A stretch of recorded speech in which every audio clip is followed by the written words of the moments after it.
Hello, नमस्कार, आदाब। मैं हूं मोहम्मद अहमद काज़मी और आप देख रहे हैं मीडिया स्टार वर्ल्ड। आज एक बहुत बड़ी खबर पर बात करनी है। ईरान के नए supreme leader ayatollah Mojtaba Khamenei ने हाल ही में प्रेसिडेंट मसूद पेज़ेश्कियान से 7 घंटे लंबी मुलाकात की है, जिसमें उन्होंने जंग के हालात, मुल्क के अंदरूनी हालात और फॉरेन पॉलिसी पर तफसीली बात की है। उसके साथ ही उन्होंने फौज और सिक्योरिटी स्ट्रक्चर के बड़े ओहदों के लिए अहम लोगों की तैनाती की है। ऐसा लगता है कि नए सुप्रीम लीडर आगे आने वाली बड़ी जंग की तैयारी कर रहे हैं। देखिए, आज जो खबर आई है, मुझे लगता है कि इसे थोड़ा ध्यान से समझने की ज़रूरत है, क्योंकि पहली नज़र में खबर बहुत सीधी है।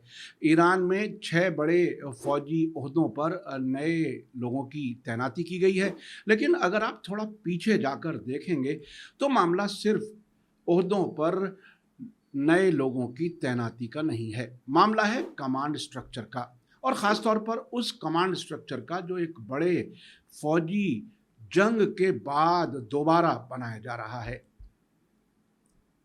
पैच और ख़ास तौर पर उस कमांड स्ट्रक्चर का जो एक बड़ी जंग के बाद दोबारा बनाया जा रहा है। ईरान के supreme leader ayatollah Mojtaba Khamenei ने आर्म्ड फोर्सेस आईआरजीसी और बसीज में कई अहम तब्दीलियां की हैं। अली अब्दुल्लाही को आर्म्ड फोर्सेस का चीफ ऑफ जनरल स्टाफ बनाया गया है। क्यूमर हैदरी को उनका डिप्टी बनाया गया है। अहमद वहीदी को आईआरजीसी का नया कमांडर इन चीफ बनाया गया है। मुस्तफ़ा इज़दी को आईआरजीसी का डिप्टी कमांडर बनाया गया है। अली ओज़माई को आईआरजीसी नेवी की कमान दी गई है और हुसैन तैयब को बसीज का सरबराह बनाया गया है। अब यहाँ पहला सवाल पैदा होता है, इतने सारे बड़े ओहदे एक साथ क्यों भरे गए हैं?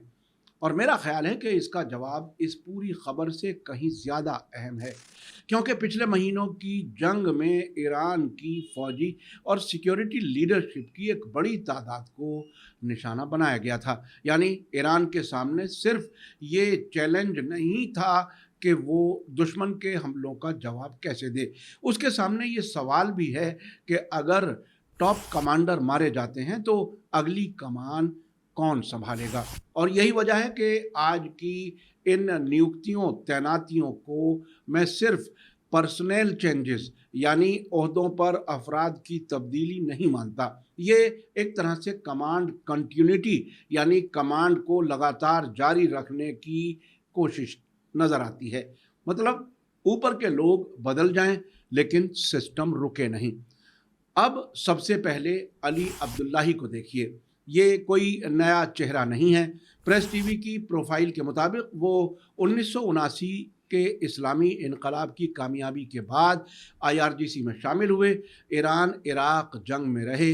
प्रेस टीवी की प्रोफाइल के मुताबिक वो 1979 के बाद आईआरजीसी में शामिल हुए, ईरान इराक जंग में रहे, बाद में सुरक्षा और आंतरिक प्रशासन से जुड़े कई अहम ओहदों पर रहे और 2025 से ख़ातमुल अंबिया सेंट्रल हेडक्वार्टर जो आईआरजीसी और फौज को कोऑर्डिनेट करके जंग लड़ती रही उसके कमांडर थे। मार्च 2026 से वो acting chief of general staff भी थे।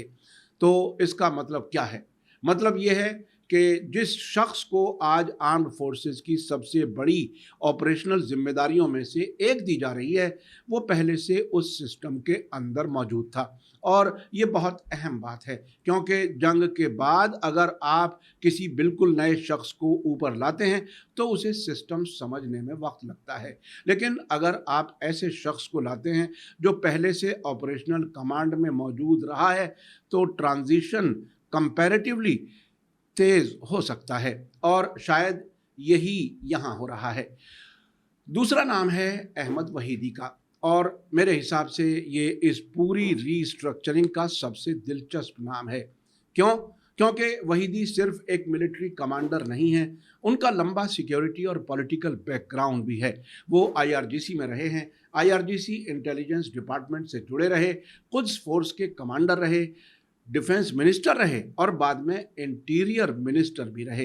यानी उनके पास मिलिट्री एक्सपीरियंस भी है और स्टेट मशीनरी का तजर्बा भी। और अब उन्हें आईआरजीसी का कमांडर इन चीफ बनाया गया है। यहाँ मुझे एक बात ख़ास तौर पर ध्यान देने वाली लगती है। जंग के बाद ईरान ने आईआरजीसी की कमान किसी ऐसे शख्स को दी है जिसके पास सिर्फ बैटलफील्ड तजर्बा नहीं बल्कि राजनीतिक और प्रशासनिक एक्सपीरियंस भी है, यानी सिर्फ मैदान जंग ही नहीं बल्कि इंतज़ामिया का तजर्बा भी है। इसका मतलब ये हो सकता है कि ईरान अब मिलिट्री कमांड को ब्रॉडर स्टेट स्ट्रेटजी यानी बड़ी सतह पर जो स्ट्रेटजी बनाई जा रही है उसके साथ और नज़दीक से जोड़ना चाहता है। और ये बात इसलिए भी अहम है क्योंकि उसी वक्त मोहसिन रज़ाई को सुप्रीम नेशनल सिक्योरिटी काउंसिल का सेक्रेटरी बनाया गया है, यानी मिलिट्री एक्सपीरियंस रखने वाले पुराने आईआरजीसी अफराद को सिर्फ मैदान जंग में नहीं बल्कि नेशनल सिक्योरिटी फैसला लेने के टॉप लेवल पर भी वापस लाया जा रहा है। अब यहाँ तस्वीर थोड़ी और साफ होती है। देखिए, एक तरफ हैं अहमद वहीदी, दूसरी तरफ हैं मोहसिन रज़ाई, और दोनों का इतिहास, तारीख़ आईआरजीसी से बहुत गहराई से जुड़ी हुई है। तो क्या ईरान का पैगाम यह है कि आने वाले दौर में सिक्योरिटी, मिलिट्री और डिप्लोमेसी को अलग अलग कंपार्टमेंट्स में नहीं रखा जा सकता, यानी इन्हें अलग अलग नहीं रखा जाएगा? ये सवाल इसलिए भी अहम है क्योंकि अल जज़ीरा से बातचीत में एक्सपर्ट सिना आज़ोदी ने इन ओहदों की नियुक्तियों को अमेरिका के साथ बातचीत में किसी नरमी का इशारा नहीं माना। उनके मुताबिक ये लीडरशिप रेजिस्टेंस और इंटरनल कोहेजन को मजबूत करने की सिमत में की जा रही है। अब ध्यान दीजिए, मैं ये नहीं कह रहा कि इन नियुक्तियों का मतलब यकीनी तौर पर से नई जंग है। ऐसा नतीजा निकालना जल्दबाजी होगी, लेकिन ये ज़रूर कहा जा सकता है कि ईरान अपनी मिलिट्री रेडीनेस को कम करने के बजाय उसे इंस्टीट्यूशनलाइज यानी मुनज़्ज़म कर रहा है, और सुप्रीम लीडर के हुक्म में भी मैक्सिमम डिटरेंस और पावरफुल ऑफेंसिव ऑपरेशंस के लिए रेडीनेस तैयारी की बात कही गई है। यानी डिटरेंस के साथ ऑफेंसिव कैपेबिलिटी यानी बचाव के साथ साथ हमले की सलाहियत भी, उस पर भी जोर दिया जा रहा है। ये शब्दावली, ये अल्फाज अपने आप में एक स्ट्रेटेजिक इशारा हैं। अब एक और ओहदे की नियुक्ति के बारे में देखिए, अली ओज़माई, उन्हें आईआरजीसी नेवी का कमांडर बनाया गया है, और ये भी कोई इत्तेफाक वाली नियुक्ति नहीं लगती क्योंकि उनका बड़ा ऑपरेशनल बैकग्राउंड पर्शियन गल्फ में है। वो लंबी मुद्दत तक आईआरजीसी नेवी के 5th नेवल डिस्ट्रिक्ट के कमांडर रहे, जिसका इलाका किश्म और किश आइलैंड के बीच का इलाका और 3 ईरानियन आइलैंड्स तक फैला हुआ है। अब आप खुद सोचिए, जब आज की इलाकाई जियोपॉलिटिक्स में स्ट्रेट ऑफ हॉर्मुज़ इतना बड़ा स्ट्रेटेजिक इशू बना हुआ है, जब अमेरिका और ईरान के बीच हॉर्मुज़ को लेकर तनाव हो रहा है, ऐसे वक्त में आईआरजीसी नेवी की कमान किसे दी जाती है? एक ऐसे कमांडर को जिसने बरसों तक इसी मैरीटाइम थिएटर में कमांड किया है। तो ये अपॉइंटमेंट, नियुक्ति भी बहुत कुछ कहती है। और फिर आता है हुसैन तैयब का नाम।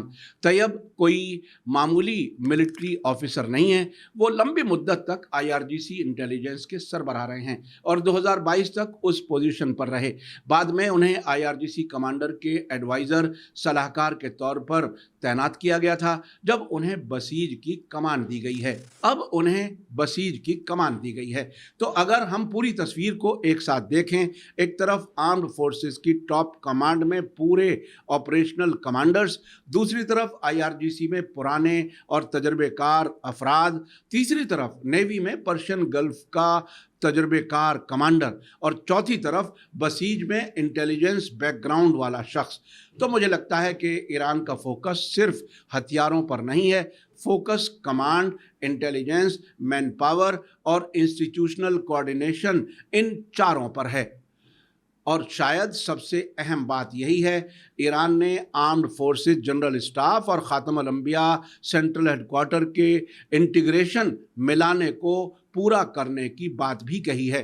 अब आम देखने वालों के लिए ये टेक्निकल बात लग सकती है, लेकिन असल में ये बहुत अहम है, क्योंकि ख़ातमुल अंबिया सेंट्रल हेडक्वार्टर ईरान के मुख्तलिफ फ़ौजी ब्रांचेस के बीच ऑपरेशनल कोऑर्डिनेशन यानी तालमेल में अहम रोल निभाता है। यानी अगर फ़ौज अलग सोच रही हो, IRGC अलग सोच रहा हो, नेवी अलग कमांड स्ट्रक्चर में हो, तो जंग के वक्त कोऑर्डिनेशन तालमेल मुश्किल हो सकता है। इसलिए अगर ईरान इस कमांड स्ट्रक्चर को ज़्यादा इंटीग्रेटेड, आपस में मिला हुआ रहे, तो उसका मकसद डिसीज़न मेकिंग, फैसला लेने को तेज़ और कोऑर्डिनेटेड तालमेल वाला हो सकता है।